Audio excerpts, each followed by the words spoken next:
श्रीलक्ष्मी श्रीमहालक्ष्मी क्षीरसागर कन्यका उत्तिष्ठ हरिसम्प्रीते भक्तानां भाग्यदायिनी। श्रीलक्ष्मी श्रीमहालक्ष्मी क्षीरसागर कन्यका उत्तिष्ठ हरिसम्प्रीते भक्तानां भाग्यदायिनी।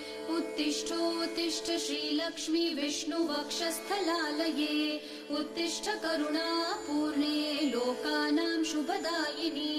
उत्तिष्ठोत्तिष्ठ श्रीलक्ष्मी विष्णुवक्षस्थलालये उत्तिष्ठ करुणापूर्णे लोकानां शुभदायिनी।